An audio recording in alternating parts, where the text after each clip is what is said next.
Ok. Bueno, vamos a empezar con la primera clase que es sobre glucocorticoides y como siempre, cualquier duda me interrumpen y cualquier comentario también lo vamos aclarando sobre la marcha. Okay.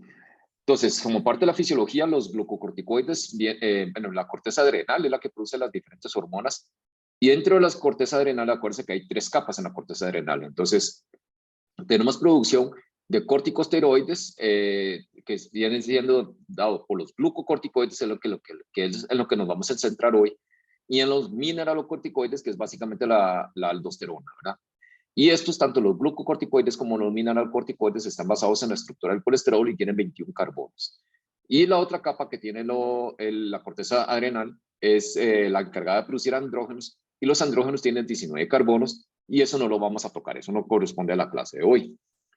Entonces, para recordar, al recordar que los glucocorticoides viajan unidos a transportadores, siendo el transportador principal la globulina transportadora de cortisol, la CBG. Entonces, como suele suceder con todas las hormonas, más del 90-99% están ligados a transportadores, ya sea la CBG, en el caso de los glucocorticoides, incluso albúmina y otras proteínas transportadoras. Cuando llegan a su sitio de acción, los glucocorticoides difunden a través de la membrana celular y se ligan al receptor de glucocorticoides en el citosol. Una vez que el glucocorticoide se une a su receptor, esto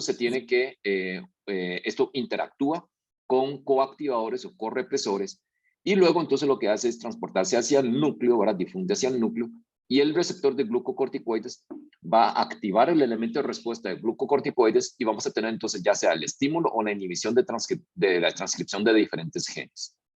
Entonces, lo primero es que aquí es que el efecto del glucocorticoide es mediado por receptores nucleares. Y al estar mediado por receptores nucleares, entonces usualmente los efectos no los vemos de manera inmediata, sino que entonces esto depende de la modulación de la transcripción genética. Entonces, dentro de los efectos fisiológicos, dentro de lo más marcado que tiene, es que tiene un efecto antiinflamatorio. Entonces, los glucocorticoides producen una regulación negativa de genes que están relacionados con la promoción de inflamación. Entonces, producen una regulación negativa, por ejemplo, de la propia melanocortina. Y acuérdense entonces que donde regula en la parte negativa la propia melanocortina es lo que nos permite entonces por mecanismo de retrocontrol suprimir los niveles de ACTH. Por otro lado, tiene que ver con los genes de inflamación, con enzimas de inflamación como la ciclooxigenasa 2. Entonces, los glucocorticoides suprimen la expresión de COX-2, suprimen la sintase de óxido nítrico 2 y de diferentes citoquinas inflamatorias. Y son de los medicamentos antiinflamatorios más potentes que existen. ¿Okay? También hay que tomar en cuenta que los glucocorticoides actúan no hay un receptor específico de mineralocorticoides, sino que los tejidos que responden a mineralocorticoides es porque lo que hacen es que tiene mayor expresión de esta enzima, la 11-beta hidroxiesteroide deshidrogenasa tipo 2, que lo que hace es inactivar el glucocorticoide. Y aquí lo vamos a ver. Entonces, el glucocorticoide principal que produce la corteza adrenal termina siendo cortisol. Entonces, este cortisol usualmente es inactivado por esta enzima, la 11-beta hidroxiesteroide deshidrogenasa tipo 2, que lo que hace es, entonces, este grupo, quita este grupo hidroxilo, ¿verdad? Y lo deja con un oxígeno nada más, y pasa de ser cortisol a cortisona, que es inactivo. Entonces, esta cortisona no se puede unir a su receptor. Ni el receptor de glucocorticoides, ni el receptor de mineralocorticoides. Entonces, los tejidos que responden a aldosterona, por ejemplo, que le estoy poniendo aquí, riñón, colon, glándulas salivales, estos tejidos lo que hacen es expresar en mayor cantidad la 11-beta hidroxiesteroide deshidrogenasa tipo 2. Entonces, los glucocorticoides, cuando llegan a esos sitios de acción, se inactivan rápidamente y por lo tanto el glucocorticoide, el cortisol, no puede actuar sobre el receptor sobre su receptor. Por lo tanto, entonces es la aldosterona la que logra actuar sobre ese receptor y hace que estos tejidos sean los que responden a aldosterona. Entonces, por ejemplo, ¿qué hace tanto en riñón, en colon como en glándulas salivales la aldosterona? ¿Cuál es el efecto fisiológico?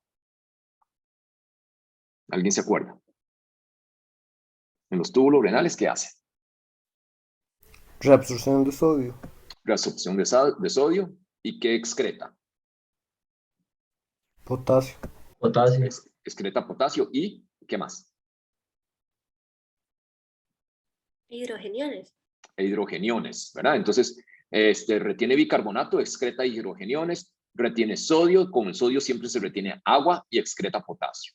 Entonces, vea que por lo tanto no es que el receptor de mineralocorticoides y el receptor de glucocorticoides sea diferente, sino que es el mismo receptor, y lo que sucede es que entonces los tejidos que responden a aldosterona, a los mineralocorticoides, es porque inactivan el glucocorticoide. Los otros tejidos, por otro lado, expresan predominantemente 11-beta hidroxiesteroide deshidrogenasa tipo 1. Y básicamente lo que hace es al revés. Me convierte cortisona hacia cortisol. Entonces vamos a tener mayor efecto de cortisol a nivel local, por ejemplo, en los otros tejidos.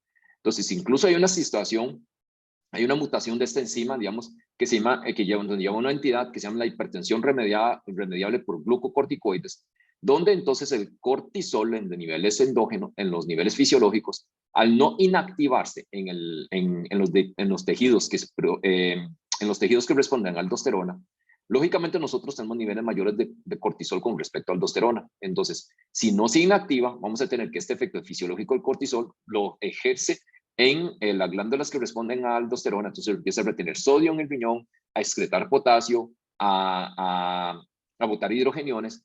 Entonces produce como si fuese un hiperaldosteronismo, entonces produce hipertensión con hipocalemia, con alcalosis metabólica, pero cuando se miden los niveles de aldosterona están bajos. Entonces, en esta situación, uno suprime el cortisol y se le suprime la hipertensión al paciente. Entonces, eso es una entidad muy poco común, pero se llama hipertensión remediable por glucocorticoides.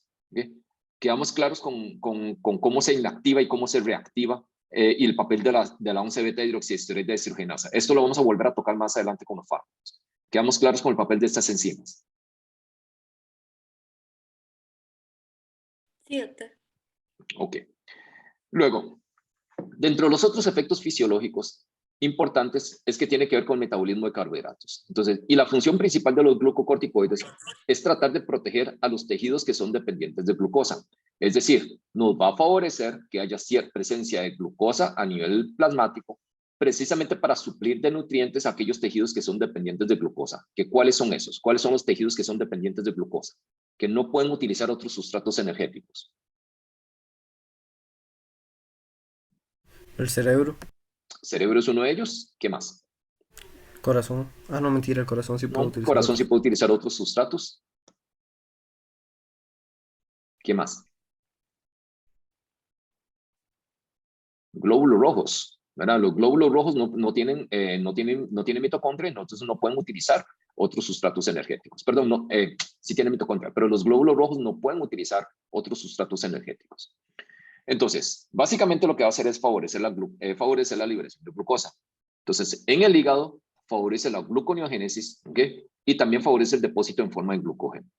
Y en el tejido periférico induce algún grado de resistencia a la insulina, entonces reduce la utilización de glucosa, aumenta el catabolismo proteico, aumenta la lipólisis, y donde vamos a tener reducción en la sensibilidad a la insulina, o lo que es lo mismo, vamos a tener más resistencia a la insulina, con mayor producción de hepática de glucosa. Esto al final de cuentas nos lleva a hiperglicemia. A nivel de metabolismo lipídico, ¿verdad? Produce una redistribución de la grasa corporal. Entonces, acuérdense que el fenotipo del exceso de glucocorticoides termina siendo el síndrome de Cushing. Entonces, es muy fácil de acordarse qué es lo que producen el metabolismo de los hidratos de carbono y de los lípidos, acordándose del paciente que tiene Cushing. Entonces, en el paciente que tiene Cushing nos va a inducir a la redistribución de grasa corporal, una cara en luna llena, ¿verdad? Entonces una cara redondeada, rojiza, cara en luna llena. Vamos a tener mayor cantidad de grasa aquí en el tejido supraclavicular. Entonces, aquí vamos a tener mayor adiposidad supraclavicular y nos lleva al depósito de grasa aquí en la parte de espalda, en la parte alta del cuello posterior, que es esto que se llama jiba. ¿Okay? Entonces, vamos a tener depósito de grasa en la región posterior del cuello, en jiba, supraclavicular y la cara de luna llena. Pero por otro lado, la forma de diferenciar esto, la obesidad común y corriente, que es por exceso de calorías, es que usualmente los pacientes que tienen exceso de glucocorticoides hacen también atrofia muscular. Y al hacer atrofia muscular y pierden grasa a nivel de las extremidades, más bien las extremidades son delgadas. Entonces vamos a tener alguien con obesidad predominantemente central y cuyos brazos y piernas tienden a ser muy delgados. ¿Okay? Desde el punto de vista del metabolismo lipídico, los glucocorticoides facilitan el efecto lipolítico de otros agentes como la hormona de crecimiento y catecolaminas, liberando ácidos grasos libres, y estos ácidos grasos libres también nos empeoran la resistencia a la insulina. Ok. Doctor, una pregunta. La cantosis Sí. nigra, sí, la cantosis nigrans es patognomónica del síndrome metabólico. No, pues no son. Nosotros podemos tener acantosis nígricas en otras entidades, incluyendo como síndrome paraneoplásico incluso. Ok, perfecto, No, gracias. lo más común es resistencia a la insulina, pero puede haber en otras circunstancias también. Ok, bueno, y como mencionamos al principio, entonces, desde el punto de vista del balance hidroelectrolítico, ¿verdad? Esto depende del tejido. Entonces, si estamos hablando de, sobre todo, riñón, colon y glándulas salivales, esto es más por efecto de la aldosterona. Entonces, la aldosterona es el agente más potente endógeno que va a actuar en estos tejidos y como mencionamos, se debe a que los glucocorticoides endógenos se inactivan por la presencia de una 11 beta hidroxiesteroide deshidrogenasa tipo 2. Favorece la reabsorción de sodio en túbulos distales y túbulos colectores, donde favorece la reabsorción de sodio, usualmente reabsorbe agua también. Aumenta la excreción urinaria de potasio e hidrogeniones. Entonces, al favorecer la excreción urinaria de hidrogeniones, más bien retiene bicarbonato. Juega un papel permisivo en la excreción urinaria de agua. Y a nivel de electrolitos, esto no lo habíamos mencionado, a nivel sobre todo del tracto gastrointestinal, los glucocorticoides reducen la absorción intestinal de calcio y aumentan la excreción urinaria. Y estos son unos mecanismos que nos llevan a la osteoporosis inducida por glucocorticoides. Entonces, cuando nosotros tenemos exceso de aldosterona, ¿cómo es el perfil usual? ¿Cómo se manifiesta el hiperaldosteronismo? Que lo mencionamos hace un momento. Hirsutismo. Hirsutismo, no. Hiperaldosteronismo, exceso de aldosterona. Hipocalemia y acidosis metabólica. Hipocalemia, acidosis metabólica o alcalosis metabólica. Alcalosis, perdón. Alcalosis. Alcalosis metabólica. Entonces, hipocalemia, alcalosis metabólica, va a estar hipernatrémico el paciente. Sí, podría Sí. estar hipertenso. Podría estar hipertenso, pero hipernatrémico,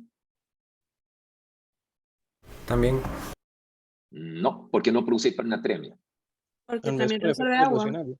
porque reabsorbe agua. Entonces, así como reabsorbe el soluto, reabsorbe el solvente. Entonces, a raíz de la expansión de volumen es que tenemos la hipertensión, pero no produce hipernatremia, ¿verdad? Entonces, todo paciente hipertenso que haga hipocalemia espontáneo o inducido por diuréticos, hay que pensar en hiperaldosteronismo. El hiperaldosteronismo es mucho más común de lo que uno piensa. Esto no tiene que ver con fármacos, es una cuña de medicina interna y de endocrino, pero 10% de todos los hipertensos tienen hiperaldosteronismo primario, ¿verdad? Es la causa más común de hipertensión secundaria y se nos va con alguna no, se nos va con mucha frecuencia. Okay. Luego, a nivel cardiovascular, la aldosterona también tiene otros efectos, entonces acuérdense que la aldosterona, entonces como tal, tiene un efecto vasoconstrictor, entonces además de la expansión del volumen, por su efecto vasoconstrictor, también nos puede llevar a hipertensión, y la aldosterona nos induce también fibrosis cardíaca, entonces tiene una serie de efectos deleterios a nivel cardíaco también. La aldosterona, perdón, genera los glucocorticoides, no solo la aldosterona. Los glucocorticoides aumentan la reactividad vascular ante otras sustancias vasoactivas. Entonces, por ejemplo, bajo el estímulo de las catecolaminas, en ausencia de glucocorticoides no hay vasoconstricción. Entonces, por eso es que van a ver con alguna frecuencia también que pacientes que tienen shock séptico o shock refractario, ¿verdad? Entonces, y ya no están respondiendo a catecolaminas, entonces le están poniendo epinefrina y aún así sigue estando hipotenso. Muchas veces les ponen un bolo de glucocorticoides y con eso tienden a mejorar también. Okay. A nivel del músculo esquelético, lo mencionamos rápidamente, tiene una acción permisiva en la función esquelética normal, pero el exceso altera la función muscular y sobre todo produciendo atrofia muscular, ¿verdad? Y es el fenotipo que hablamos del paciente que tiene Cushing. Okay. En el sistema nervioso central vamos a tener dos tipos de efectos. Podemos tener un efecto indirecto, ¿verdad? A través de la glucosa. Entonces, por ejemplo, en ausencia de glucocorticoides, entonces, por ejemplo, una insuficiencia suprarrenal, ¿qué va a pasar con glucosa? ¿Qué hacen? Hiperglicemia y hipoglicemia. Hipoglicemia, ¿verdad? Entonces, si yo tengo a alguien que tiene insuficiencia suprarrenal y me hace hipoglicemia, yo puedo tener los efectos indirectos de la hipoglicemia. Igual, si yo tengo insuficiencia suprarrenal y tengo vasodilatación e hipotensión, entonces puedo tener los efectos del sistema nervioso central a raíz de la hipotensión o a raíz de los cambios hidroelectrolíticos. Entonces, por ejemplo, si tengo hiponatremia, si tengo entonces hipocalcemia, entonces si tengo otros trastornos electrolíticos asociados. Entonces, Estos son los efectos indirectos de los glucocorticoides en el sistema nervioso central. Pero vamos a tener un efecto directo de los glucocorticoides también. Y dentro de este efecto directo es que aumentan el estado de ánimo y la sensación de bienestar. ¿Ok? Entonces, cualquiera que le den glucocorticoides se siente mejor. Entonces, esto hace que haya que tener muchísimo cuidado con el uso de estos fármacos. Entonces, cuando nosotros lo vamos a dar para tratamiento y queremos ver alguna medida de mejoría, esta mejoría tenemos que objetivizarlo. Entonces, por ejemplo, en un paciente que tiene artritis reumatoide, tenemos que utilizar índices para ver la escala de inflamación que tienen las articulaciones. No basta con que el paciente me diga que se sienta mejor. Cualquiera al que le demos glucocorticoides se va a sentir mejor. ¿Ok? Entonces es importante objetivizar la respuesta. Pero por otro lado, también el exceso nos puede producir trastornos psicológicos psiquiátricos como ansiedad, depresión, psicosis. Y siempre se dice que en los pacientes que se presentan con psicosis aguda, hay que pensar en síndrome de Cushing como manifestación inicial, es parte del diagnóstico diferencial. Y en unos modelos animales, el exceso de glucocorticoides puede inducir muerte neuronal, pero esto no está demostrado claramente en seres humanos. Ok. Dentro de los efectos hematológicos tenemos varios efectos. Uno, favorece la producción de hemoglobina. ¿Ok? Entonces, por supuesto que se favorece la producción de hemoglobina. Una de las manifestaciones en los pacientes que tienen insuficiencia suprarrenal pues va a ser anemia. Dentro de los efectos hematológicos, esos glucocorticoides inducen linfocitopenia y producen reducción del tejido linfoide. Entonces, esto hace en qué tipo de tumores se utiliza o en qué tipo de neoplasias se utiliza entonces los glucocorticoides como agentes quimioterapéuticos. Linfomas. En linfomas, ¿verdad? Por esa reducción del tejido linfoide. A nivel del tejido periférico, vamos a reducir el conteo de linfocitos, eosinófilos, monocitos y basófilos. Y aumenta el conteo de neutrófilos, de poliformos nucleares. ¿Ok? Y este aumento de los neutrófilos se produce por diferentes mecanismos. Uno, por liberación de la médula ósea, disminución de la tasa de aclaramiento, se elimina menos, y además de que entonces en el vaso sanguíneo, entonces estos polimorfos nucleares no van a estar tan adheridos a la pared celular, sino que van a estar más en el centro de la pared celular, perdón, del vaso sanguíneo, y cuando se saca la muestra de sangre para tomar el hemograma, podemos tener un conteo mayor. Entonces, lo usual, si yo le pongo, digamos, viene un paciente con asma bronquial, ¿ok? Entonces, dentro de las crisis de asma bronquial, se les da tratamiento con glucocorticoides, un bolo de glucocorticoides intravenoso. Y resulta que el paciente no mejora y estamos sospechando que puede tener una infección. Entonces, a las 2, 3, 4 horas le hacemos un hemograma. Entonces, ¿cómo se puede presentar el hemograma cuando es por el uso de glucocorticoides? Entonces, leucocitos totales, ¿cómo estarían?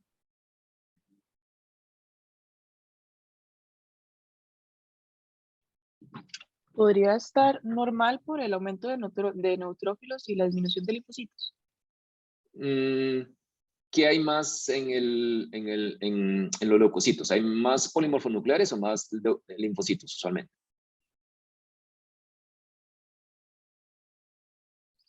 Polimorfonucleares. Usualmente tenemos más neutrófilos. Entonces, si tenemos un mayor aumento del componente que tiene más, usualmente, ¿cómo viene el conteo total? Tendrían leucocitosis. Usualmente tienen leucocitosis. ¿Ok? ¿Cómo estarían los neutrófilos?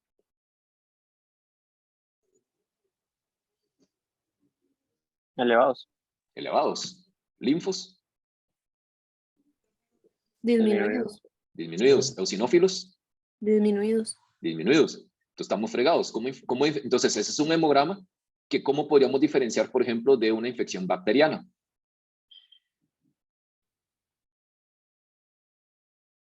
Por la clínica, pues. Entonces sería por la clínica, no sería tanto por el hemograma, ¿verdad?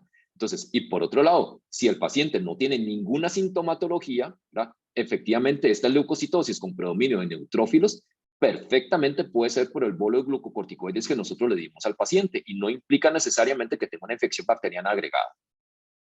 ¿Ok? ¿Quedamos claros con eso? ¿Sí?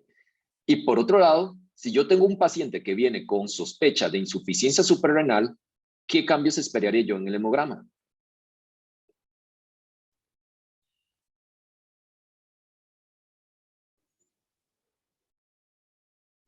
Una anemia. Ujú. Anemia, ok, podríamos ver anemia. ¿Qué más? Una Glucos total. disminución en el hematocrito, ¿no?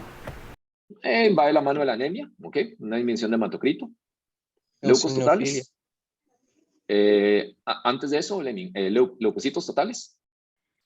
Podría venir con Disminuidos. leucocitosis. Normales o Disminuido. disminuidos. ¿Verdad? Normales o disminuidos. Neutrófilos.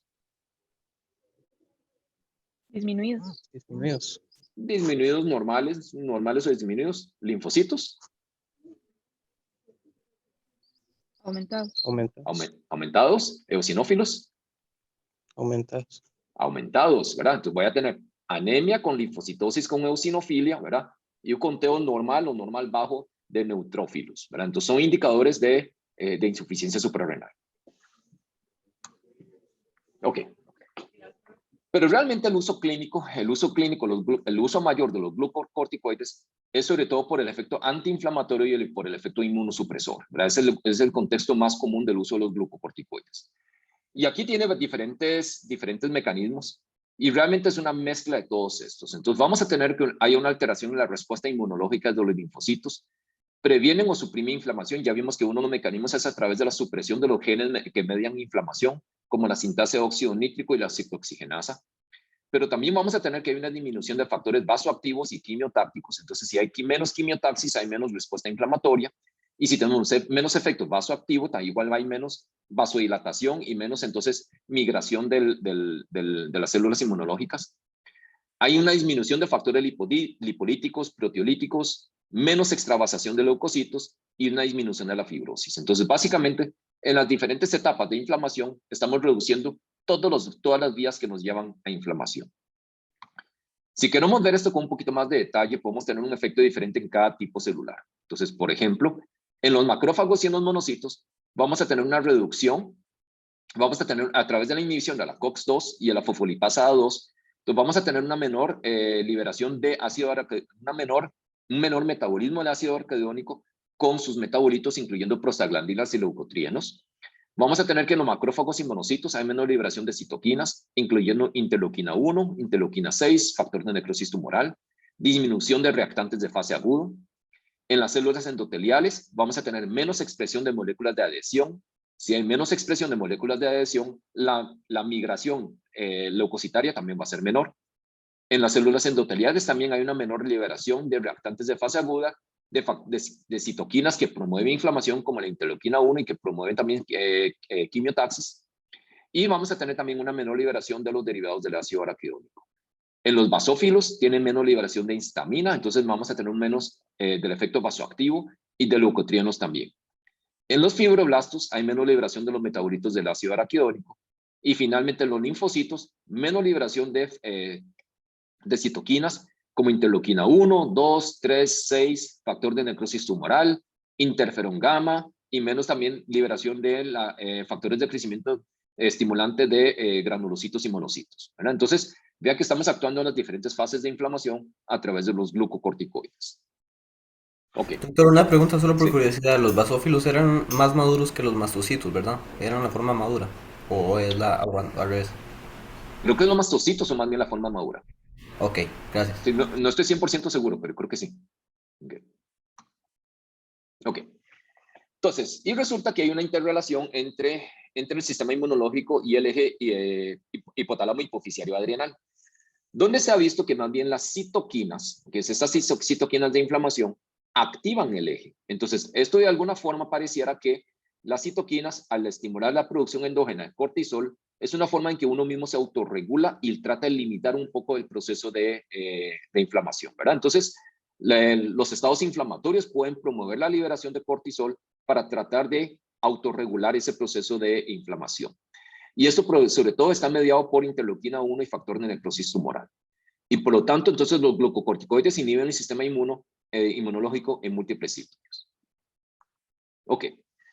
Hasta aquí la parte fisiológica de los glucocorticoides. ¿Alguna duda? Bueno, entonces desde el punto de vista de farmacocinética, entonces estos son todos son drogas lipofílicas, entonces se absorben muy bien a través de la vía oral.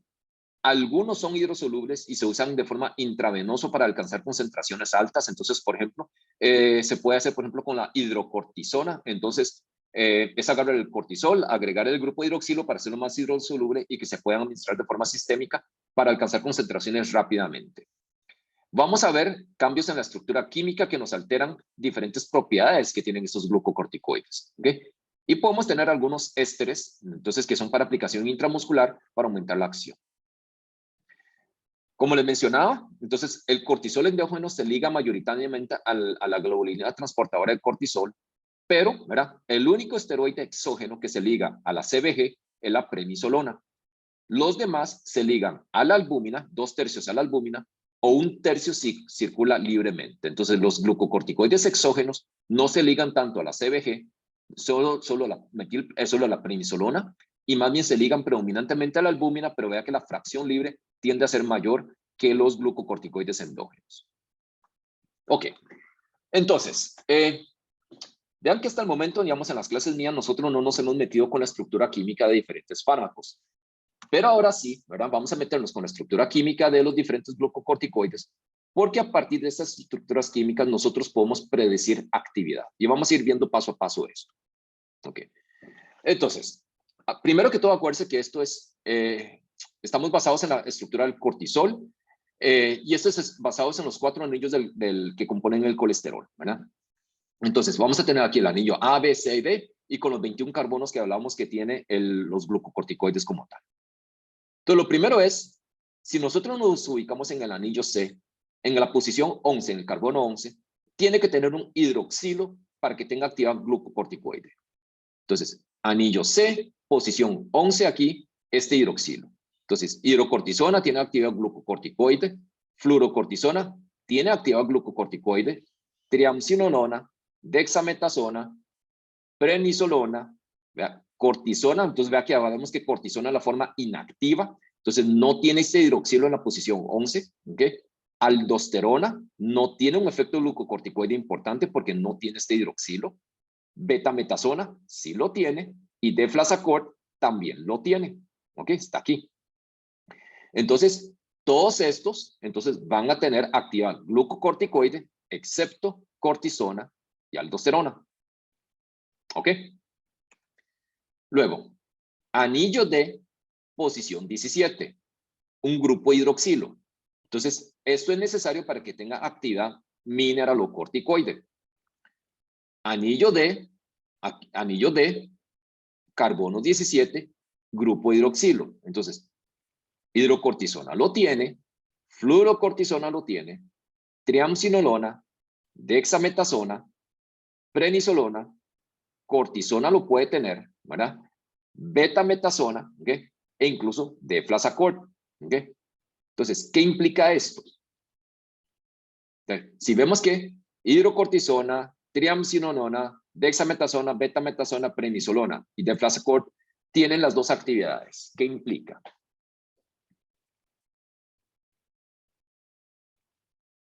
¿Qué va a pasar con dosis altas de estos medicamentos?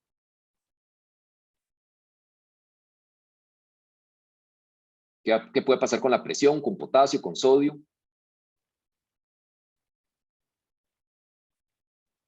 Podría ocasionar como un efecto de hiperaldosteronismo.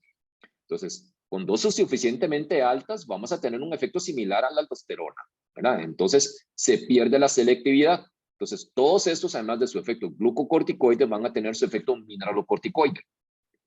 ¿Ok? ¿Qué lo hace más selectivo? Entonces, en el anillo A, en las posiciones 1, 2, si yo tengo un doble enlace, hace que la actividad del glucocorticoide sea mayor y vamos a tener un poco menos de actividad mineralocorticoide. ¿Ok?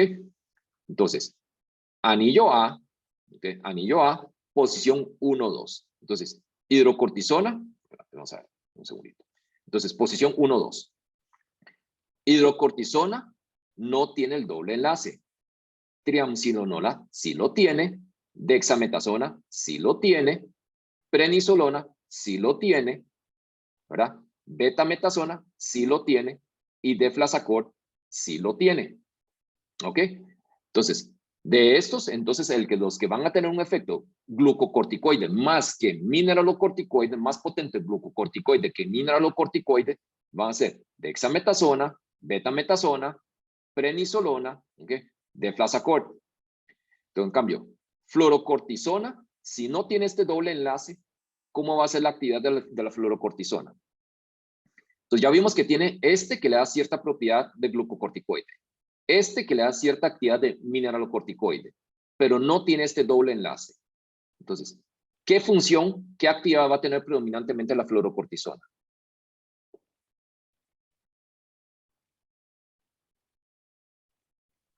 Mineralocorticoide. Va a ser más mineralocorticoide, ¿ok?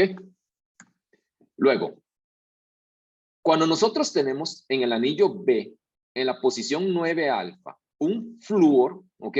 Le aumenta la actividad de lo que tenía. Entonces, por ejemplo, este tiene el flúor, aquí, tiene este flúor, aquí tiene este flúor, ¿verdad? Y este no tiene este flúor. Entonces, esto le potencia, digamos, si ya el fluorocortisona iba a tener más actividad mineralocorticoide, al tener el flúor, lo va a hacer más potente desde el punto de vista de la actividad mineralocorticoide. Triamcinolona, dexametasona, betametasona y prednisolona eran predominantemente glucocorticoides porque tienen el doble enlace. Pero donde triamcinolona, dexametasona y betametasona tienen el flúor, comparado con la prednisona, ¿quién es más potente en la actividad mineralocorticoide? Prednisona. Prednisona. Prednisona tiene más actividad ¿quién es más potente en su actividad glucocorticoide?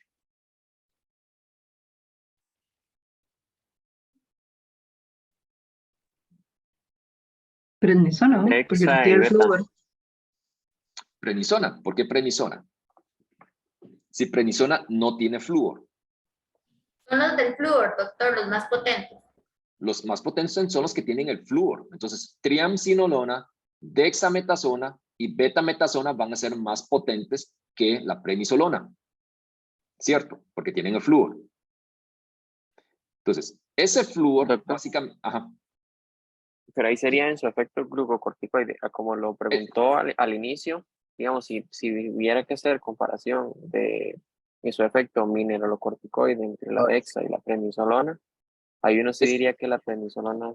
No, porque esa comparación no es justa, ¿verdad? Entonces, eso fue un desliz mío, ¿verdad? Porque estamos hablando que estos cuatro, los dos, tienen más actividad glucocorticoide que cualquier otra cosa, ¿ok? Por el doble enlace, ¿ok? Entre las posiciones 1 y 2. Entonces, al tener predominantemente actividad glucocorticoide, ¿verdad? Los que son fluorinados, los que tienen el flúor, esa actividad glucocorticoide es todavía mayor. ¿Ok? ¿Quedamos claros con eso? Comprendo. Gracias, doctor. Sí. Ok. Entonces, este flúor lo que hace es que lo hace ser resistente a la acción de la 11-beta hidroxiesteroides deshidrogenasa tipo 2. Entonces, donde no se puede degradar o donde la degradación es más difícil, entonces el efecto glucocorticoide se potencia. Entonces, dentro de las otras modificaciones que le permite ser un poco más resistentes a la 11-beta hidroxiesteroides deshidrogenasa tipo 2, entonces tenemos el flúor que ya hablamos, la metilación en el 6-alfa, entonces lo que se llama metilprednisolona, eso es uno que se usa intravenoso. Se le puede agregar este residuo también que se llama metiloxamina en la posición 16-17, que es el del deflazacort, ¿verdad? Entonces, posiciones 16-17 está aquí y ese residuo. Es este residuo, perdón. Es este residuo de metiloxamina, es este grupo que está aquí. Entonces, deflazacort también es un poquito más potente de lo que es la prednisolona. Y el otro efecto, entonces, que vamos a tener es que la prednisona se metaboliza más fácilmente por la 11-beta hidroxiesteroide deshidrogenasa tipo 2, dándole todavía una menor actividad mineralocorticoide. ¿Okay? Entonces, viendo estos, ¿quién es el que tiene menos actividad? ¿Cuál de los glucocorticoides que estamos poniendo aquí es el menos potente?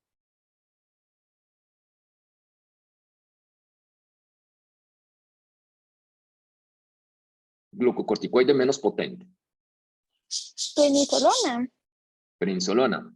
¿Y qué le parece? La hidrocortisona, tal vez. ¿Ok? ¿Por qué hidrocortisona es menos potente que la prednisolona? Por Por el el doble doble enlace en enlace. el anillo A.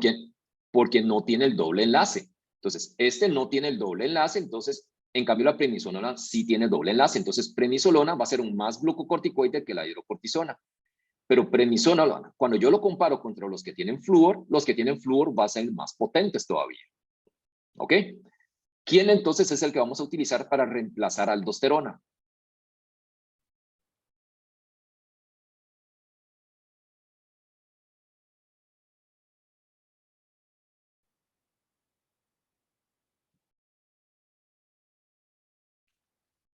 Entonces, La queremos uno. hidrocortisona.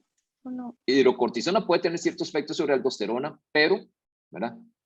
Queremos que dure más, queremos que tenga un efecto más prolongado.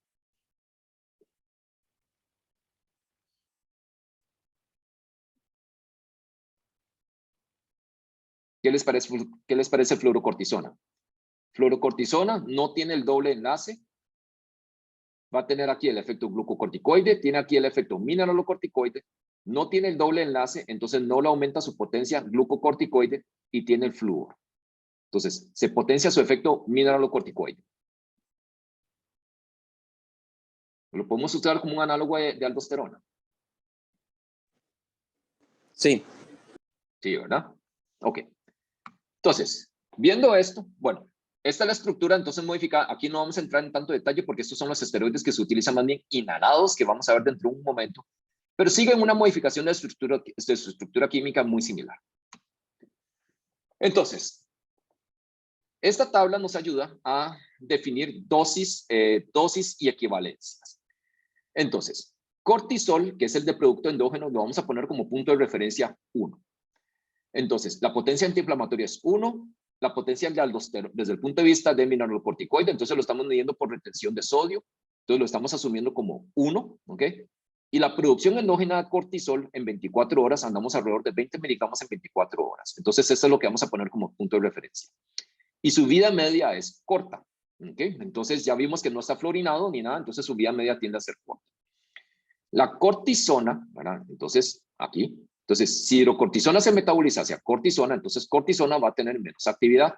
Entonces, hace que su efecto antiinflamatorio, su efecto en sodio sea menor, ¿no? ¿Okay? La duración de acción es muy parecido y al ser menor su efecto antiinflamatorio, requiere dosis mayores para tener un efecto similar al cortisol. Si estamos hablando que la cortisona es el inactivo, ¿por qué esta activa no es 0?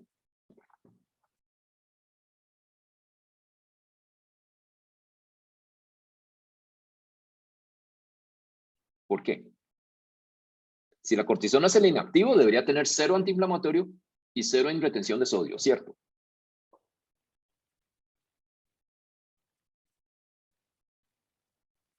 Entonces, ¿por qué no está en 0?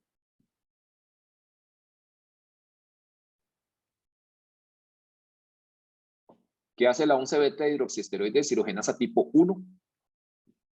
Porque puede volver a convertirse en cortisol. Se vuelve a convertir en cortisol y luego vamos a tener el efecto del cortisol, ¿verdad? Entonces, por eso es que no está en 0, está en 0.8. Y no es 1 totalmente porque depende de esa conversión. Y vamos a poder perder un poco el efecto en medio de esa conversión. ¿Ok? Luego, fluorocortisona, aquí vimos. Entonces, tiene aquí tiene este hidroxilo en la posición 11 que le da cierta propiedad glucocorticoide, pero esto también el efecto mineralocorticoide y se potencia el efecto mineralocorticoide con esto porque con el flúor y además de que no tiene el doble enlace. Entonces, vea que tiene efecto glucocorticoide, pero su efecto mineralocorticoide es el que es mucho mayor. Entonces, fluorocortisona no se utiliza como antiinflamatorio, se utiliza como análogo de aldosterona. Por eso es que no tiene equivalencia con el glucocorticoide. ¿Ok?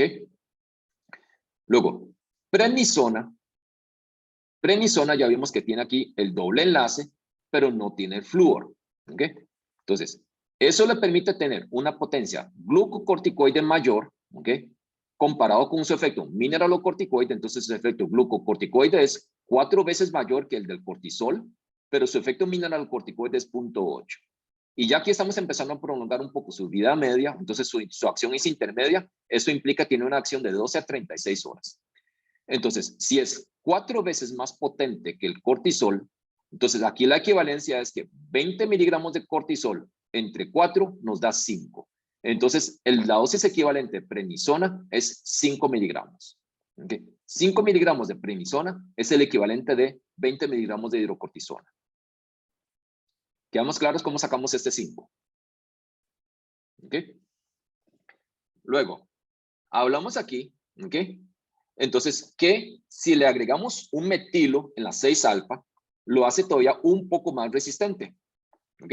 Entonces, este 6-alfa metilprednisolona es todavía un poco más resistente, por lo tanto, la potencia antiinflamatoria se vuelve 5, tiene un poco menos todavía de potencia en relación al efecto aldosterona, y por lo tanto, la dosis equivalente de metilprednisolona de los 20 miligramos de hidrocortisona es 4 miligramos de metilprednisolona. Triamcinolona, aquí, entonces tiene el efecto glucocorticoide, está fluorinado, entonces es más potente. Triamcinolona, entonces tiene un efecto glucocorticoide 5 veces mayor, prácticamente no tiene efecto mineralocorticoide y la dosis equivalente sería 4 miligramos. Dexametasona, aquí vamos a ver, aquí, dexametasona y betametasona son glucocorticoides y además están fluorinados y por lo tanto su efecto es mayor. Entonces, en la potencia antiinflamatoria, la potencia glucocorticoide es 25 veces mayor. Al ser 25 veces mayor, la dosis equivalente es aproximadamente 0.75 miligramos. Y su efecto sobre aldosterona es prácticamente nulo. Y finalmente, y triamcinolona, betametasona y dexametasona, entonces, al ser fluorinados ya tienen vidas medias todavía más largas. Entonces, específicamente estos últimos dos, betametasona y dexametasona, son de acción prolongada, los anteriores eran intermedias. Entonces, esto es de acción prolongada y dura de 36 a 72 horas. Y deflazacort, entonces, tiene una potencia glucocorticoide 2.7 veces mayor, el efecto mineralocorticoide 0.8, el efecto es prolongado y la dosis equivalente es 6 miligramos. ¿Ok? Entonces, aquí hay varias cosas a considerar con esto. Lo primero es que van a escuchar después con alguna frecuencia, por ejemplo, cuando se habla de profilaxis de osteoporosis inducida por glucocorticoides, es que el paciente debe utilizar crónicamente más de equivalente de 7.5 de prednisona. Entonces, si yo sé que 5 de prednisona, ¿verdad?, es equivalente a 20 miligramos de hidrocortisona, entonces 7.5 de prednisona serían 30 miligramos. Entonces, si el paciente utiliza más de 30 miligramos diarios crónicamente de hidrocortisona, hay que darle profilaxis de osteoporosis inducida por glucocorticoide. O, ¿cuánto sería la dosis de deflazacort para pensar en profilaxis de osteoporosis? Con este ejemplo que le estoy dando, que si están diciendo que es más del equivalente de 7.5 de prednisona.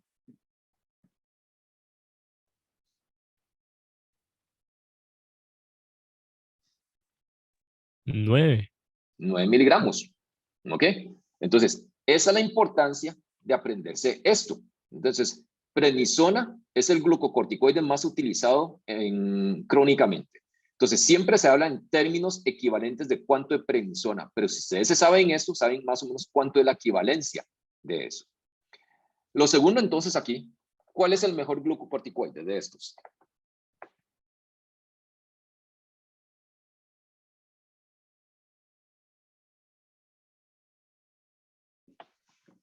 La pregunta va con trampa. ¿Cuál es la trampa de la pregunta? ¿Mejor en qué sentido? ¿Mejor para qué? ¿Ok? Si yo quiero hacer un reemplazo fisiológico, digamos, si yo tengo a alguien que tiene una enfermedad de Addison, alguien que tiene insuficiencia suprarrenal, ¿cuál debería utilizar?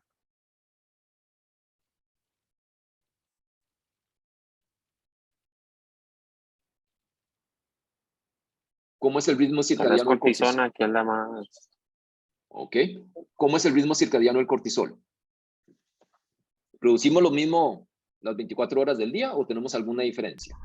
No, hay un pico en la mañana. Hay un pico en la mañana y los niveles en la noche, ¿cómo están? Disminuidos. Prácticamente en cero a medianoche. Entonces, si yo le doy a una persona que tiene insuficiencia suprarrenal tratamiento con deflazacort o dexametasona y tiene una vida media muy larga y mantengo lo mismo las 24 horas del día, ¿qué va a pasar? Va a ser una hiperglicemia. Más que hiperglicemia, me puede ser síntomas de hipercortisolismo, ¿verdad? Entonces va a estar sobreexpuesto a niveles, de cortisol, a niveles altos de cortisol, en horas del día que no debería estar alto. Y en la mañana, cuando hay un pico más alto, ¿verdad? No alcanza esos picos suficientes. Entonces el paciente no se siente bien. Entonces, en un paciente que tiene enfermedad de Addison, ¿cuál glucocorticoide debería utilizar? ¿Los de acción corta o los de acción larga? Los de acción corta. Los de acción corta, ¿ok? Luego, si lo es los de acción corta, le doy la misma dosis las 24 horas o le doy una dosis más alta en la mañana y una dosis más baja en la noche. Así como usted lo acaba de exponer. ¿Verdad? Entonces, una dosis más alta en la mañana y una dosis menor en la noche, tratando de simular un poco más lo fisiológico. Si tiene destrucción de la corteza suprarrenal y no produce aldosterona tampoco, debería darles mineralocorticoides a estos pacientes que tienen enfermedad de Addison.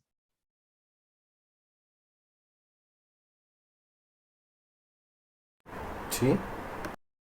Depende, nuevamente. Si el paciente requiere una dosis mayor, una dosis un poquito alta de cortisol, ¿okay? Vea que tiene su efecto mineralocorticoide. Pero si está con dosis muy chiquititas, puede ser que este efecto mineralocorticoide no me alcance y le tenga que dar fluorocortisona. ¿Cierto? ¿Ok? ¿Y qué pasaría, por ejemplo, si yo tengo a alguien que tiene un trasplante renal y yo lo que quiero es un efecto inmunosupresor? Doctor, disculpe, no entendí eso último. ¿Por qué tendría que darle...? Si No está lo usando, entendí. por ejemplo, si está usando 30 miligramos diarios, 30, 40 miligramos diarios de cortisol, ¿verdad? Que es una dosis alta. Si estoy dando 30, 40 miligramos, el cortisol tiene su efecto mineralocorticoide. Entonces puede ser que eso sea suficiente para reemplazar sus requerimientos de mineralocorticoides. En cambio, si está en tratamiento, por ejemplo, con 10 miligramos diarios apenas de hidrocortisona, puede ser que eso no me alcance y le tengan que dar entonces un poquito de fluorocortisona. Entonces, vea que su actividad mineralocorticoide no es nula. Tiene una actividad mineralocorticoide muy similar al mineralocorticoide endógeno. No sé si quedamos Ok, claros con eso. sí. ¿Ok? Entonces, ¿y qué Pero pasaría digamos, entonces? ¿cómo establece uno, por ejemplo? Porque la cortisona en realidad está relativamente cerca. Sí, de eso va a depender mucho de la clínica del paciente. Ah, ok. Sí, ¿ok? Ok. ¿Y qué va a pasar entonces en el otro ejemplo que les ponía de un paciente que está trasplantado renal o trasplante cualquier sitio y yo le quiero dar un glucocorticoide por el efecto inmunosupresor para que no rechace el injerto? ¿Qué le debería dar? ¿Un esteroide de acción prolongada o un esteroide de acción corta? Prolongado. Entonces, en este caso sí necesitamos un esteroide de acción prolongada para que inmunosuprima, ¿verdad? Esa respuesta inflamatoria, esa respuesta de rechazo las 24 horas del día. Entonces, ¿cuáles usarían?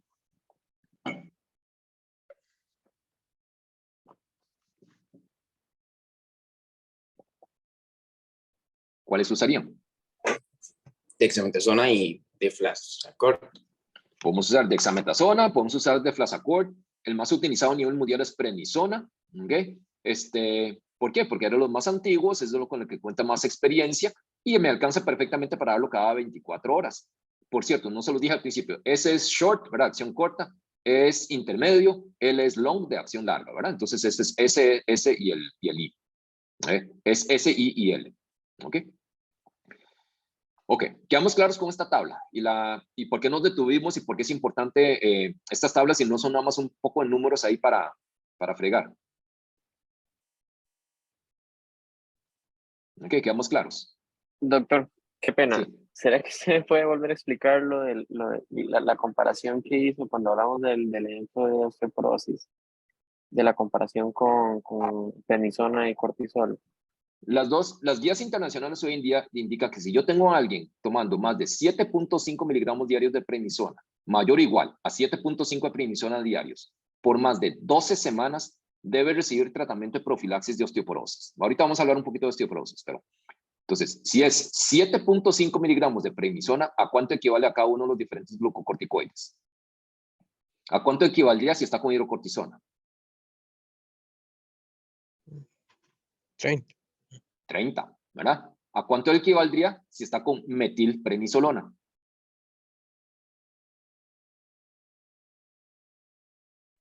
6. 6, ¿verdad? Entonces, este número lo estamos sacando porque el 7.5 es 1.5 veces esto, ¿verdad? Entonces sería más de 6 de metilprednisolona, más de 6 de triamcinolona, ¿verdad? Aquí estaríamos alrededor de 1 miligramo de betametasona o dexametasona o de Flazacort, ¿cuánto dijimos? 9. 9, ¿ok? No sé si quedó más claro el ejemplo. Sí, doctor, gracias. Sí, ok. ¿Alguna otra duda? Doctor, a mí me quedó duda con el último ejemplo de la dexametasona que puso. Es 0.75 por 1.5, entonces va a ser, ¿qué? 1.5 es como 0.4 en ese contexto. Va a ser como 1.18, 1.2 miligramos de dexametasona. ¿Pero en qué contexto era que se utilizaba? La dexametasona, cuando nosotros Ah, tenemos el ejemplo que un, usted puso. cuando queremos un efecto prolongado, más bien. Que básicamente en eso son las situaciones de inmunosupresión. Entonces intenta usar la dosis más baja. Siempre la premisa con los glucocorticoides siempre es usar la menor dosis posible por los efectos adversos que vamos a ver. Por eso, pero tal vez como por ser largo, por ser algo crónico a largo plazo, entonces se usa esa y no las otras, porque las otras son más como por un periodo no tan largo, ¿no? No necesariamente, no Ah, necesariamente. ok. Entonces, perfectamente se puede utilizar, digamos, como les decía, el más comúnmente utilizado termina siendo prednisona, pero es porque la vida media, la duración de acción le permite darlo cada 24 horas. Ah, ok, entonces por facilidad sí que son Sí, de tiempo prolongado. Perfecto, gracias. ok. ¿Alguna otra duda? Ok, bueno, vamos a avanzar. Entonces, estos eran de administración sistémica. Entonces, ¿qué pasa con los que son de administración no sistémica? Entonces, por ejemplo, cuando son cremas, cuando son inhaladores, este tipo de cosas. Entonces, siempre se debe favorecer la administración no sistémica para alcanzar concentraciones locales mayores, minimizando la exposición sistémica. Entonces, por ejemplo, para asma bronquial, yo lo que quiero es tener el efecto del glucocorticoide, el efecto antiinflamatorio sobre la vía aérea. Entonces, si yo lo he inhalado, puedo alcanzar esas concentraciones mayores en la vía aérea más fácilmente que si lo hago por vía sistémica. Entonces, si lo voy a hacer por vía sistémica, tengo que dar dosis muy altas y voy a exponer al resto del organismo a esas concentraciones altas. Entonces, con el inhalado, yo puedo obviar eso. Sin embargo, siempre hay algo, ¿verdad? De lo que sea por vía local que luego puede pasar a la circulación sistémica. Entonces, por ejemplo, las inyecciones intraarticulares que se usan con alguna frecuencia por su efecto antiinflamatorio presentan una absorción muy variable. Entonces, así como algunas personas la absorción es mínima, o en otras personas se absorben muchísimo. Y el que se absorbe de manera más lenta es triamcinolona. Entonces, esto nosotros lo vemos como un efecto, por ejemplo, problemático para personas que tienen diabetes. Si yo tengo a alguien que tiene diabetes, le infiltran una articulación, de repente la hiperglicemia me puede durar semanas, ¿verdad? Entonces, no es que me duró 24 horas, me dura semanas porque la absorción es variable y muy prolongada. Todos los tópicos inhalados o estos intraarticulares van a tener algo de absorción sistémica. Entonces, el de los inhalados, el que tiene mayor absorción sistémica parece ser fluticasona. Y al tener algún grado de absorción sistémica, está expuesto a todos los efectos adversos sistémicos que vamos a ver dentro de un momento. Okay. Entonces, ¿de qué depende el grado de absorción de las administraciones no sistémicas? Entonces, por ejemplo, si estamos hablando de cremas, depende del área del cuerpo. Entonces, el área intertriginosa, o sea, en el área de las pliegues, digamos, en pliegue, en medio de los dedos, en las ingles. Entonces, esa zona se absorbe más. El siguiente zona es la zona de la frente, luego el cuero cabelludo, finalmente cara y por último antebrazos. Entonces, ese es el orden de absorción. Área intertriginosa mayor y antebrazos son los menores. También depende del vehículo con el que está hecho la crema. Entonces, urea, dimetilsulfóxido, entonces ácido salicílico, estos aumentan la absorción del glucocorticoide. Ácido salicílico, por ejemplo, es un mecanismo porque el ácido salicílico es un queratolítico. Entonces, deshace el estrato córneo y al deshacerlo, entonces se absorbe más fácilmente el glucocorticoide a través de la piel. Si el área tiene algo oclusivo, entonces, por ejemplo, si yo le puse una compresa, ¿okay? Entonces si me lo pongo en las manos y me pongo un guante, entonces eso hace que la absorción pueda aumentar hasta 10 veces. También depende de la integridad de la piel. Entonces, En las zonas de la piel donde tengo inflamación o descamación, se absorbe más. Por ejemplo, pacientes que tienen psoriasis. Entonces, en el sitio de la placa que tiene descamación, donde se ponen glucocorticoide ahí, a pesar de ser crema, ese sitio la absorción va a ser mayor comparado con cuando tenemos piel íntegra. ¿Okay? Y según la edad, entonces los niños en general tienen un estrato córneo más delgado comparado con los adultos y por lo tanto la cantidad de glucocorticoides se puede absorber más fácilmente a través de un estrato córneo menor. Entonces vea que son diferentes factores que nos afectan cuánto del glucocorticoides está teniendo la absorción sistémica. Dentro de los inhalados, entonces, que es la otra que se utiliza con mucha frecuencia, estos son diferentes glucocorticoides que existen inhalados. Y lo primero que podemos ver aquí es que en general los que se utilizan hoy en día son mucho más potentes comparados con el cortisol endógeno. Entonces vea que la afinidad por el receptor de glucocorticoides puede ser incluso de miles de veces mayor comparado con el cortisol endógeno. Por otro lado, muchos de estos son muy lipofílicos y son pocos hidrofílicos. Entonces, el hecho de que sean lipofílicos está bien porque permite entonces entrar fácilmente a la célula y actuar sobre el receptor nuclear. Pero, ¿verdad? Al ser lipofílicos, también permite que se absorba más fácilmente a través del epitelio bronquial. Entonces, el tiempo de residencia pulmonar se refiere a cuánto dura el efecto del glucocorticoide en pulmón y tiende a ser más prolongados con los más lipofílicos. Entonces, al ser más prolongado, permite muchas veces administración, por ejemplo, una vez al día, en lugar de tener que hacer inhalaciones 2 o 3 veces al día. Entonces, en general, los que tienen, este es el orden del tiempo de residencia, o sea, los que se quedan más tiempo en pulmón, el más prolongado es fluticasona furoato, seguido de nometasona, luego fluticasona, la sal de propionato, luego triamcinolona, budesonida, ciclesonide, flunisolida y beclometasona. Entonces, el que tiene el efecto más corto termina siendo beclometasona y eso hace que muchos pacientes con beclometasona requieren varias inhalaciones al día. En cambio, en general, los que están con fluticasona permiten administración una vez al día. Esa es la diferencia. ¿Ok? Y es básicamente por el tiempo que se queda en pulmón. Entonces, vea que aquí no estamos hablando de vía media plasmática. No nos interesa cuánto dura en circulación sistémica porque no queremos el efecto sistémico. Lo que nos interesa es cuánto tiempo se queda en pulmón. Ok. Les mencionaba entonces que en general la producción diaria de cortisol se estima que anda alrededor de, hay algunos datos contradictorios, en general se habla de entre 10 y 15 miligramos por metro cuadrado de superficie corporal. Entonces, para la mayoría de los adultos anda alrededor de 15 a 20 miligramos diarios de producción de cortisol. Y de aldosterona producimos diariamente alrededor de 0.125 miligramos diarios. Entonces, ese es cuando nosotros queremos hacer un reemplazo fisiológico, más o menos anda por ahí lo que nosotros necesitamos reemplazar. ¿Qué pasa con efectos adversos? Entonces, los efectos adversos vienen dados por toxicidad del glucocorticoide. Entonces, sobre todo cuando nosotros nos pasamos con la dosis. Y aquí puede pasar dos cosas. Entonces, cuando nosotros estamos utilizando crónicamente el glucocorticoide, se puede presentar efectos adversos por el retiro súbito del glucocorticoide. Entonces, ahí puede haber una exacerbación de la enfermedad subyacente. Entonces, por ejemplo, si lo estamos utilizando para una enfermedad autoinmune, entonces, qué sé yo, lupus eritematoso sistémico. Cuando yo retiro súbitamente el glucocorticoide, yo puedo tener una exacerbación del lupus. ¿Ok? Y si yo estoy utilizando dosis altas crónicamente, puedo tener insuficiencia suprarrenal. Entonces, en general se estima que si yo estoy utilizando más de 2 semanas consecutivas de dosis altas de glucocorticoides, ya se corre algún grado de riesgo de que el paciente haga insuficiencia suprarrenal. ¿Okay? A ver, la pregunta es muy fácil, pero ¿cuál es el mecanismo de la insuficiencia suprarrenal? ¿Por qué se produce insuficiencia suprarrenal? Si retiro súbitamente dosis altas de glucocorticoides.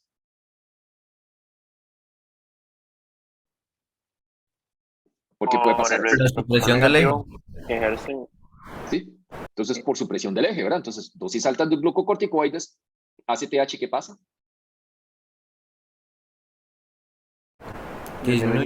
Disminuye. Entonces, si disminuye el ACTH, disminuye durante varios días, no hay estímulo a la producción endógena de cortisol, entonces esa corteza suprarrenal se puede atrofiar más bien, y por eso es que cuando yo retiro el glucocorticoide, puede ser que a pesar de tener una elevación de ACTH, ¿verdad?, no me logre estimular la producción endógena de cortisol porque esas suprarrenales pueden ser atrofiadas. ¿Okay? Entonces, por supuesto que si vamos a retirarlo, no lo podemos hacer de una manera súbita, pues sobre todo con el uso crónico. Y por otro lado, entonces vamos a tener que los dosis, el uso crónico, los glucocorticoides, sobre todo con dosis suprafisiológicas, vamos a terminar induciendo entonces un Cushing, ¿verdad? Entonces ya vimos que puede inducir hipertensión, porque prácticamente todos van a tener algún grado de efecto mineralocorticoide, aún dexametasona, que no tiene un efecto mineralocorticoide importante, donde el paciente produce todo el fenotipo de Cushing, aumento de peso y de todo, esto también nos lleva a hipertensión. Entonces vamos a tener hipertensión, podemos tener hipocalemia por el efecto mineralocorticoide, alcalosis metabólica, podemos tener hiperglicemia, podemos tener mayor susceptibilidad a infecciones porque estamos inmunosuprimiendo al paciente, y los cambios físicos asociados, por ejemplo, la cara de luna llena, la adiposidad supraclavicular, la atrofia de extremidades, la jiba, etc. Las estrías, ¿verdad? No hablamos de las estrías, pero las estrías violáceas son muy características del Cushing. Luego, podemos tener mayor reactivación de tuberculosis, ¿okay? mayor riesgo de reactivación. Puede haber úlceras pépticas, mayor riesgo de sangrados y perforación. ¿Por qué? ¿Cuál sería el mecanismo? Disminución del óxido nítrico sintasa. Más que la óxido nítrico sintasa, ¿cuál otra enzima? La COX. La COX. La COX. Entonces, ¿y qué va a pasar cuando estamos inhibiendo la COX? ¿Por qué la inhibición de la COX nos lleva a úlcera péptica? Menos prostaglandinas. Menos prostaglandinas, ¿verdad? Que tiene un efecto protector a nivel de la mucosa gástrica. Entonces, por eso es que donde vamos a tener menos prostaglandinas nos lleva a mayor riesgo de úlcera péptica, sangrados y perforación. Ya hablamos que induce atrofia muscular, entonces nos puede llevar a miopatía. Entonces, incluso en las fases tempranas podemos tener alteraciones en la función y nos puede producir debilidad muscular. También hablamos del efecto estimulante que tiene el sistema nervioso central. Entonces podemos llevar a nerviosismo, insomnio, cambios en el estado de ánimo, psicosis, ideación suicida. Puede inducir cataratas. Entonces tanto el uso sistémico como el uso tópico, entonces las gotas oftálmicas de glucocorticoides a largo plazo nos puede llevar a cataratas también. Una cosa que mencionamos al principio es la osteoporosis inducida por glucocorticoides. Y es que los glucocorticoides afectan predominantemente el hueso trabecular y el anillo cortical de las vértebras. Y esto nos lleva rápidamente a un aumento en el riesgo de fracturas. Entonces, este aumento de riesgo de fracturas se presenta incluso antes de que haya cambios en la densitometría. Y es porque básicamente vamos a tener un cambio rápidamente en la calidad del hueso. Los sitios más frecuentes de fracturas terminan siendo vértebras y costillas. Hay diferentes mecanismos por los cuales se produce la osteoporosis inducida por glucocorticoides. Uno es que ya hablamos que hay una disminución de absorción del calcio intestinal. Entonces, si disminuye la absorción del calcio intestinal, los niveles séricos de calcio, ¿qué van a pasar? Sube, baja, disminuye. ¿Perdón? Disminuye. Disminuye. Si bajan los niveles séricos de calcio, ¿qué va a pasar sobre el sensor de calcio en la paratiroides? ¿Se activa o se inhibe? Se activa la paratiroides y aumenta la resorción de calcio. Ok, entonces se activa el sensor de calcio, la paratiroides libera PTH, entonces la PTH aumenta la resorción ósea para sacar calcio hacia la circulación. Entonces vamos a tener un hiperparatiroidismo secundario. ¿Ok? Entonces, esto nos lleva a aumento de resorción. Por otro lado, el uso crónico de glucocorticoides me puede inhibir la síntesis gonadal. Entonces me puede suprimir, por ejemplo, la producción de testosterona y estradiol. Y eso termina de activar los osteoclastos. Y vamos a ver la otra semana en la clase de osteoporosis. Los glucocorticoides también aumentan este ligando, el ligando RANK. Y el ligando RANK es una señal de activación del osteoclasto. Entonces tenemos diferentes mecanismos que nos aumentan la resorción ósea y por eso es que rápidamente se compromete la calidad del hueso y nos lleva a fracturas asociadas al uso crónico de glucocorticoides. Okay. Y finalmente vamos a tener otros efectos tóxicos, incluyendo osteonecrosis, ¿verdad? O necrosis avascular o aséptica. Estos se presentan predominantemente en el cuello femoral, pero también se puede presentar en la cabeza del húmero y en el fémur distal. Y en los niños puede producir retardo de crecimiento, que a veces incluso cuando se retira el glucocorticoide, no hacen el catch-up, no vuelven a la velocidad de crecimiento usual. ¿Okay? Entonces hay que tener cuidado con el uso crónico de los glucocorticoides. Creo que esta era la última, sí. ¿Dudas o preguntas con respecto a glucocorticoides? Doctor, una consulta. ¿Existe como alguna diferencia en el efecto que pueden tener a nivel de glicemia o así entre los diferentes glucocorticoides? Como que unos, digamos, sean más seguros que otros.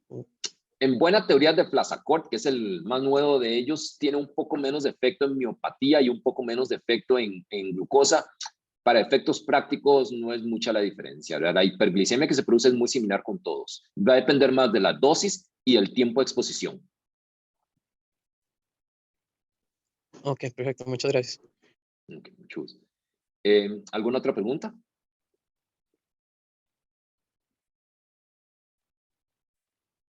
¿Una pregunta, comentario? Ok. Bueno, entonces voy a parar la grabación de esta clase.